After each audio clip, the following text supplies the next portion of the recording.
私はレナナ、普通の女子高生。このグラビアだG カップたまらねうわ、男子気も引くわ。女体の何がいいんだか。我はエロス、性愛を司る神である。お主は男子の性欲を下げずんだ。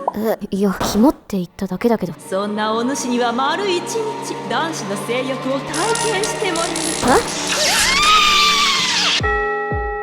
私は目を覚ました。そして目の前の女子たちのスカートが目に入る。もうなん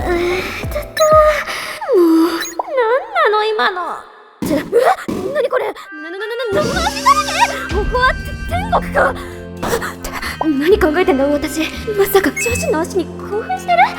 信じられない。でも間違いなくこの目の前の光景はやばい。特にスカートとニートの間の白い絶対領域が舐めたい。おかしいよ私。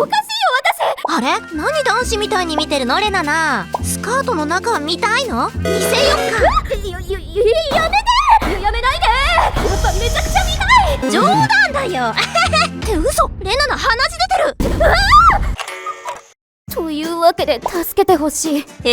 興味深い話ね。バイセクシャルの女性の性欲は男性に近いって研究があったけど。やめてよ。とにかくこのままじゃまずいんだよ。クラスの女子にムラムラするし、あとめくりたくなるし、胸をじーっと見ちゃうし。まあそんなものよ。男性は多くの遺伝子を残すために女性の体を見るだけで発情する生き物だから。確かにそれを実感したよ。いつもジロジロ見てくる男子の気持ちが少しだけ理解できるようになった。続きを聞きましょう。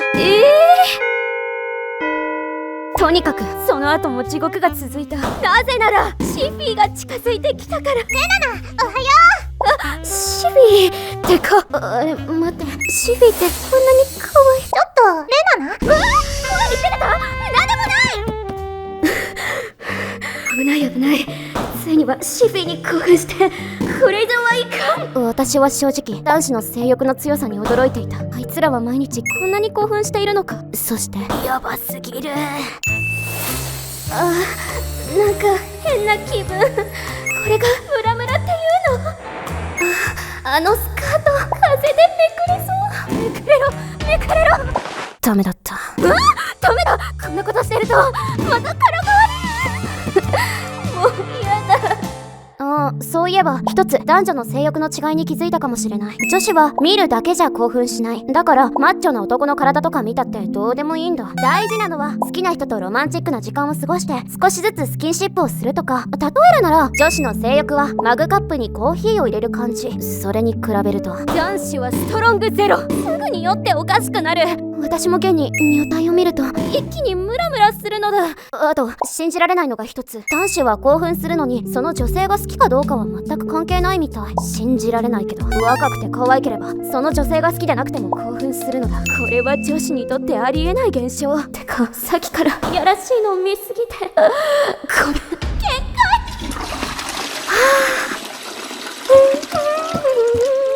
その後私は女子の体を見ても何も感じなくなった。男子の性欲の処理はあまりにも簡単。まるで賢者にでもなったような気分だ。というのもつかの間1時間ぐらいしか経ってないのにまたムラムラするんだけど。もうダメだ。すぐに家に帰るしかない。どうせ男子の性欲処理は簡単なんだ。俺今日からオナキーン。やりすぎると失明してハゲるぞ。ちょっと待って。失明するの？女子には関係ないだろ。ハゲて失明するってネットに書いてた。髪の毛もなくなるの？ハゲたくないんだけど。どうする？そっか、女子に一切接触しない生活をすればいいんだ。レナナ、早く帰るよ。一緒に住んでるんだった。どうしたんだろう、レナナ。ふむ。で、この後めちゃめちゃ本当にしたの？続きは恥ずかしいから男子と女子の秘密を教えるから。いや、恥ずかしいから見なくてもいいよ。ダメ、見ましょう。性の女神エロスから思春期男子の性欲を与えられたレナナは男子の性欲の強さを体験した。そしてムラムラしたまま友達のシフィーと夜を過ごすことに。お前を食べたい。なんでもない。頭が痛い。まさか友達に性欲を抱くなんて。人として終わってる。手を出したら一瞬で友情が終わるし、男子が女友達に抱く複雑な気持ちを理解できた気がした。ねえ、食べないの？食べます。その後めちゃくちゃおしゃべりした。今日は同じメタルだよ。おやすみ、レナナ。もう嫌だ。早く寝てちょうだい。なんで？シフィーが拗ねて目をつぶった。パジャマから胸とお尻の膨らみが見える。地獄だ。こんなことになるなら男の性欲なんて経験したくなかった。もう嫌だ。何もじもじしてるの？もういいや。どうにでもなれ。ねえ。シフィー、体ちょっと触っていいかな。レナナ、なんかキモ。だよね。じゃなくて、私ほら小さいじゃん。他の人はどうなってるのかなって。触らないとわからないじゃん。なんで急に？いいじゃん、ちょっとぐらい。い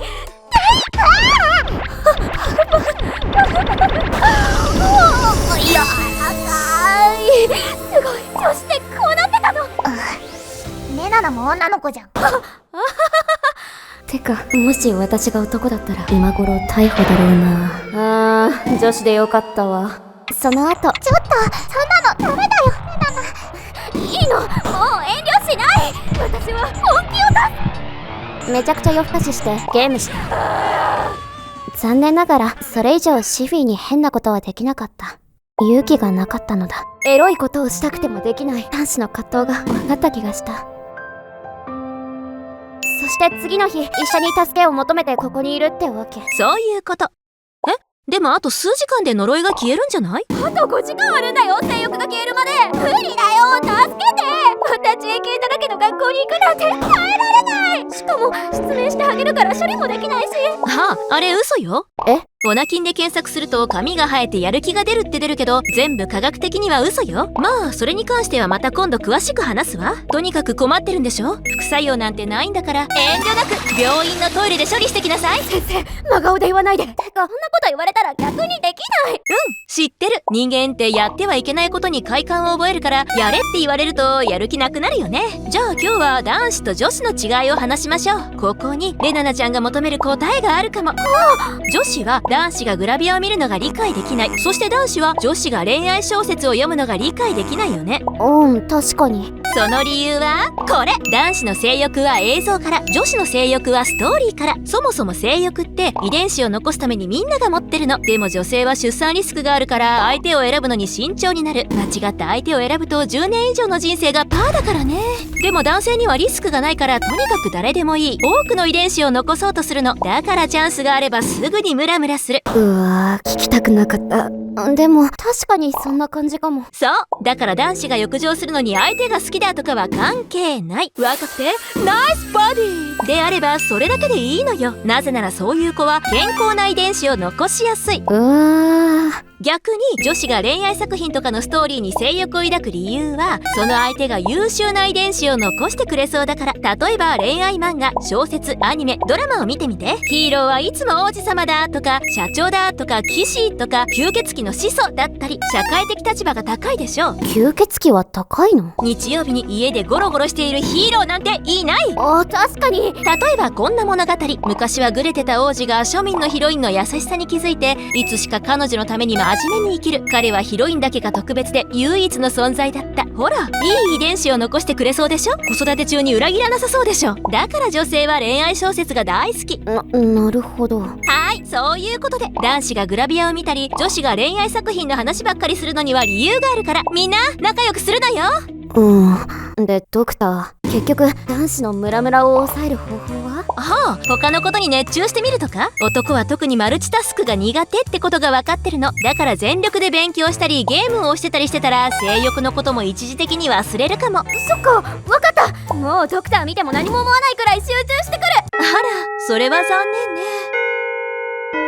その後、特に私に性欲が襲ってくることはなかった。きっと昨日は生まれて初めて男子の性欲を味わったから驚いただけだ。今はちゃんとコントロールできてる。